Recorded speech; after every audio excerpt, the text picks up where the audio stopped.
एक और थ्योरम देख लेते हैं जिसको सैंडविच थ्योरम भी कहते हैं। मेरे को कोई ख़ास थ्योरम लगती तो नहीं है ये, बट ठीक है, इससे कुछ कंक्लूजन्स आते हैं, वो ज़रूरी है हमारे लिए। तो बस बिल्कुल मैं इसके प्रूफ पे नहीं जाऊंगा, सिंपली देख लेते हैं क्या है थ्योरम। क्या कहती है कि अगर मेरे 3 फंक्शंस हैं,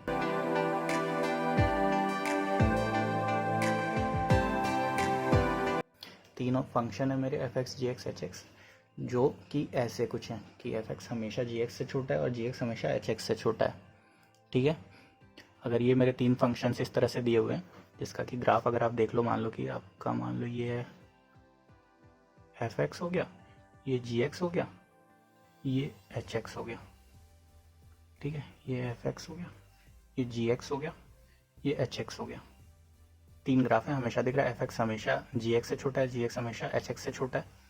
ठीक है, अगर मान लो कि ये पॉइंट है कोई x इज इक्वल टू ए,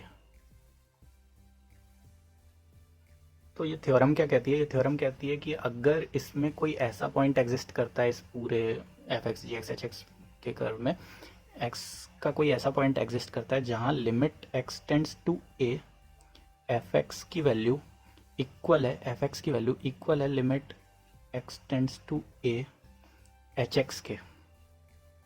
ये कहता है कि एफ एक्स एक तो हमेशा जी एक्स से छोटा है, जी एक्स हमेशा एच एक्स से छोटा है, और अगर इन सब में कोई ऐसा पॉइंट है एक्स ए जहाँ पे टेंड करने पे एफ एक्स की वैल्यू इक्वल है एच एक्स की वैल्यू के, जो कि अज्यूम कर लो कि इसकी वैल्यू कुछ है, मान लो कि एल, तो limit x tends to a, then limit x tends to a, g x की वैल्यू भी एल ही होगी। अरे जाहिर सी बात है कि अगर एफ एक्स जी एक्स से छोटा है, जी एक्स एच एक्स से छोटा है, और अगर एफ एक्स की वैल्यू किसी पॉइंट पे एच एक्स से मिलती है, तो जी एक्स भी उस पॉइंट पे इंटरसेक्ट करेगा ही करेगा। तो ये है कुल मिला के थ्योरम। बट इनका इससे कंक्लूजन क्या निकलता है? इससे कंक्लूजन ये निकलता है कि कॉस एक्स जो होता है, कॉस एक्स वो हमेशा होता है less than sign x upon x, जो कि हमेशा लेस देन होता है 1 व्हेन एक्स की वैल्यू जो होती है वो 0 से पाई बाई 2 के बीच में होती है। ये मॉड का मतलब है कि 0 से पाई बाई 2 या 0 से minus pi by 2, minus pi by 2 से 0, सॉरी, एक्स की वैल्यू अगर इस रेंज में है तो कॉस एक्स की वैल्यू हमेशा साइन एक्स अपॉन एक्स से छोटी होती है, जिसकी वैल्यू हमेशा 1 से छोटी होती है। मतलब साइन एक्स और ये हमेशा इनके बीच में होते हैं। तो अब इसमें हम क्या करेंगे कि कॉस 0 की वैल्यू अगर आप निकालोगे तो क्या आएगा? अगर एक्स की वैल्यू 0 है तो कॉस 0 की वैल्यू क्या होती है? 1 होती है ना। तो x इज इक्वल टू 0 पे ये अगर एफ एक्स है आपका, ये अगर एच एक्स है आपका, x इज इक्वल टू 0 पे f x is equal to h x है, इज इक्वल टू 1 है, राइट। यहाँ पे अगर आप limit x tends to 0 cos x लिखोगे 1 आएगा, which is equal to limit x tends to 0 1, right. Limit x tends to 0 f x is equal to limit x tends to 0 h x, which is equal to 1। तो limit x tends to 0 sine x upon x, ये जी x है, इसकी value भी क्या आ जाएगी इस theorem के हिसाब से? l, जो कि क्या है? 1। ये किसका इंपॉर्टेंट रिजल्ट है? बहुत इंपॉर्टेंट रिजल्ट है, जो कि ट्रिग्नोमेट्रिक फंक्शंस की लिमिट के लिए बहुत हेल्पफुल है, बहुत हेल्पफुल है। अच्छा, अब इसका एक जो है पिक पॉइंट क्या है यहाँ पे, कि एक पॉइंट यहाँ नोट करने वाली है कि ये सिर्फ तभी ट्रू होता है जब ये 0/0 फॉर्म आती है आपकी। ठीक है, x की वैल्यू आप 0 रखोगे, साइन 0 अपॉन एक्स इज 0, तो ये 0/0 फॉर्म आ जाएगी, राइट। तभी सिर्फ इसकी वैल्यू 1 होती है। अगर मान लो अभी मैं कहूँ limit x tends to pi by 2, limit x tends to pi by 2 sine pi by 2 upon pi by 2, sine pi by 2 की वैल्यू 1 अपॉन पाई बाई 2 आ जाएगा, तो ये 0/0 फॉर्म नहीं रहेगी, तब ये ट्रू नहीं है। ये ट्रू सिर्फ तभी है जब ये 0/0 फॉर्म रहेगी। ऐसे ही similarly limit x tends to 0 tan x upon x, इसकी वैल्यू भी 1 होती है। तो ये भी बहुत ध्यान रख लेने वाली चीज़ है। ठीक है, ये 2 रिजल्ट्स हैं हमारे, बहुत काम आएंगे ये दोनों रिजल्ट्स। ये दोनों कब ट्रू है? For 0/0 form.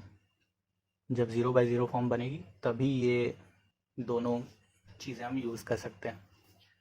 अब इनके कुछ एग्जांपल्स देख लेते हैं।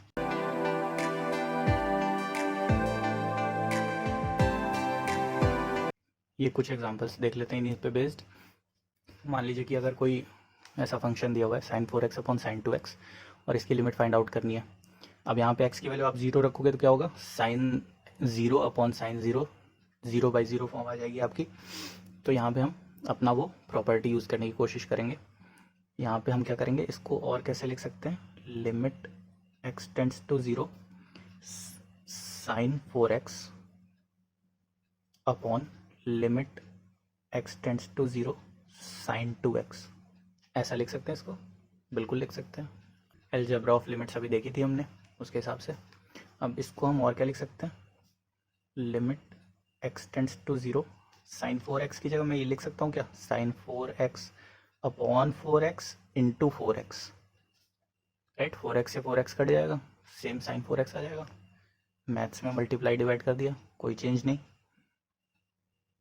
इसको मैं लिख सकता हूँ sin 2x upon 2x into 2x, बिल्कुल लिख सकता हूँ। ये क्या हो गया मेरा, उस प्रॉपर्टी से 1 हो गया। ये क्या हो गया मेरा, 1 हो गया। यहाँ पे एक बात ध्यान देने वाली है, वहाँ पे मैंने लिखा था sin x upon x property जो थी, limit x tends to 0 sin x upon x, but x क्या है यहाँ पे 4x था, इसलिए मैंने यहाँ 4x लिखा। बहुत ज़रूरी है ये चीज़, sin 4x अपॉन एक्स सिर्फ रहेगा तो आप उसको 1 नहीं कर सकते हो। 1 आप सिर्फ तभी कर सकते हो जब sin 4x अपॉन 4x है या sin 2x अपॉन 2x है, मतलब साइन के साथ जो एंगल है वो डिवीजन में जाना चाहिए, ठीक है। अब इसको मैं क्या लिख सकता हूँ, ये दोनों 1 हो गए, इसको मैं लिख सकता हूँ limit x tends to 0 4x upon 2x, इसकी वैल्यू क्या आ जाएगी 2। ये हो गया हमारा आंसर। सिमिलरली एक और एग्जांपल देख लेते हैं।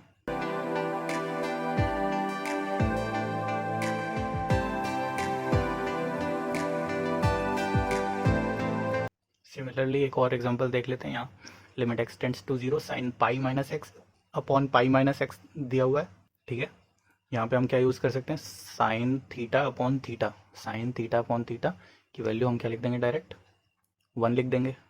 लिख देंगे, नहीं लिखेंगे, गलत है। क्यों गलत है, मैंने कहा कि वो प्रॉपर्टी सिर्फ तब यूज़ कर सकते हैं जब x ये जो है 0/0 फॉर्म में आए। यहाँ पे अगर आप x की वैल्यू 0 रखोगे तो ये क्या आएगा, sine pi upon pi, sine pi minus x upon pi minus x. तो x की वैल्यू 0 रखोगे, sine pi upon pi.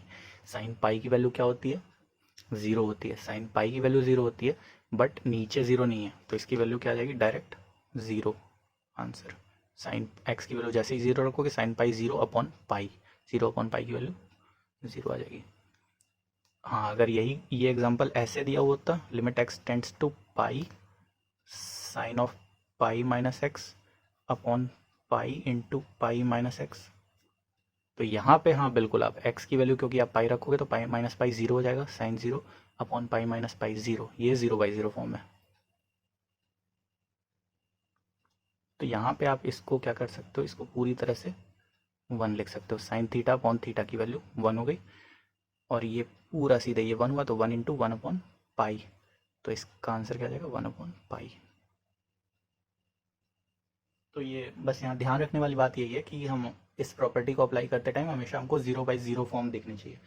0/0 form आप नहीं चेक करोगे तो आपका क्वेश्चन गलत हो जाएगा वहीं के वहीं, और यहीं पे क्वेश्चन फंसाए जाते हैं, जानबूझ कर क्वेश्चन ऐसे ही बनाए जाते हैं।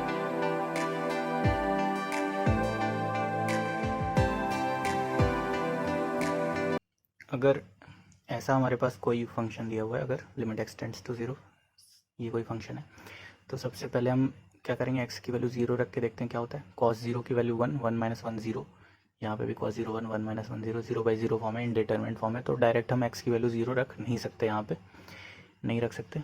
तो हम क्या करेंगे, कुछ और करने की कोशिश करते हैं, जो हमारे पास जो भी चीज़ें अवेलेबल हैं उनमें से कुछ लाने की कोशिश करते हैं। तो हमारे पास क्या है, साइन है, साइन एक्स अपॉन एक्स कुछ रहता है, तो हम उस पर कुछ कर सकते हैं। तो हम इसको साइन में कन्वर्ट करने की कोशिश करते हैं। अच्छा, एक चीज़ जो मैंने देखी है कि अगर कहीं भी cos x के साथ +1 या cos x के साथ -1 रहता है, तो उसमें हमेशा हम ये वाला फॉर्मूला लगा सकते हैं, cos 2x is equal to 1 minus 2 times sine square x, या 2 cos स्क्वायर एक्स माइनस 1। ये फार्मूला हम लगा के इस 1 को कैंसिल करने की कोशिश कर देते हैं, बस 1 कैंसिल हो जाता है तो क्वेश्चन बहुत आसान हो जाता है हमेशा मैथ्स में, हमेशा ये चीज़ मैंने देखी है। तो यहाँ हम क्या करेंगे, वही चीज़ करने की कोशिश करते हैं। cos 2x की जगह पे अगर हम 1 minus to sign square x रखेंगे तो 1 और 1 कैंसिल हो जाएगा। तो यहाँ लिख सकते हैं हम limit x tends to 0 cos 2x की जगह पे 1 minus two times sine square x minus 1 upon cos x की जगह पे 1 minus two times sine square x upon 2 minus 1। cos 2x नहीं था, सिर्फ cos x था, तो x बाई 2 हो जाएगा यहाँ पे। यहाँ 2x की जगह पे सिर्फ x रहता तो x बाई 2 हो जाएगा यहाँ। ठीक है, अब ये 1 और 1 1 माइनस 1 0 हो जाएंगे, यहाँ भी 1 माइनस 1 0 हो जाएगा, बचेगा माइनस माइनस कैंसिल हो जाएंगे, फिर ये 2 कैंसिल हो जाएंगे, बचेगा हमारे पास क्या, सिर्फ limit x tends to 0 sine square x upon sine square x upon 2, यही बचेगा। इसको हम और क्या लिख सकते हैं, limit x tends to 0 sine square x upon limit x tends to 0 sine square x upon 2, ऐसा लिख सकते हैं, बिल्कुल लिख सकते हैं, अलजेब्रा ऑफ लिमिट्स। इसको हम और क्या लिख सकते हैं, न्यूमरेटर को हम लिख सकते हैं limit x tends to 0 sine square x को हम लिख सकते हैं sine square x upon x square into x square. ऐसे ही डिनोमिनेटर में भी limit x tends to 0 sine square x by 2 upon x by 2 का whole square into x by 2 का होल स्क्वायर। यहाँ होल स्क्वायर क्यों किया मैंने, ये चीज़ें क्यों की, साइन एक्स अपॉन एक्स में कन्वर्ट करने के लिए इसको। अब यहाँ हम क्या करेंगे, limit x tends to 0 sine x upon x का होल स्क्वायर लिख सकते हैं इसको, into x square upon limit x tends to 0 sine x by 2 upon x by 2 का होल स्क्वायर लिख सकते हैं, into x square x by 2 का होल स्क्वायर। राइट, अब हमारा क्या हो जाएगा, इसकी पूरी की वैल्यू क्या हो जाएगी, limit x tends to 0 sine x upon x की वैल्यू 1 हो जाएगी, 1 का स्क्वायर 1 ही रहेगा। Limit x tends to 0 sine x by 2 upon x by 2 की वैल्यू क्या हो जाएगी, 1 हो जाएगी, 1 का स्क्वायर क्या हो जाएगा, 1 ही रहेगा। ये हमारा क्या बचेगा, लिमिट x टेंड्स टू 0, ऊपर बचेगा एक्स स्क्वायर, नीचे बचेगा x बाई 2 का होल स्क्वायर या एक्स स्क्वायर बाई 4। ठीक है, यही बचेगा, एक्स स्क्वायर से एक्स स्क्वायर कैंसिल हो जाएगा, 4 ऊपर जाएगा, आंसर क्या आ जाएगा हमारा 4, ये हो जाएगा हमारा आंसर, फाइनल आंसर। अब ये आपने देखा कितना कॉम्प्लेक्स था, कॉम्प्लेक्स क्या था तो सिंपली बट लेंथी था। इसी को मैं आपको LH रूल से करके दिखाता हूँ। एल हॉस्पिटल रूल अगर हम यहीं लगा सकते, क्यों लगा सकते थे एल हॉस्पिटल रूल, क्योंकि यहाँ ये 0 रखोगे तो आप 1 माइनस 1 0 1 माइनस 1 0 0 बाई 0 फॉर्म थी, तो यहाँ हम एल हॉस्पिटल रूल लगा सकते हैं। क्या कहता है एल हॉस्पिटल रूल, न्यूमरेटर को डिफरेंशिएट करो, सबसे पहले limit x tends to 0, numerator को डिफरेंशिएट करेंगे हम, cos 2x का डिफरेंशिएशन क्या हो जाएगा, 2 times minus sine 2 times sine 2x, यही होगा, अपॉन डिनोमिनेटर को डिफरेंशिएट करेंगे, cos x का डिफरेंशिएशन क्या हो जाएगा, माइनस साइन x।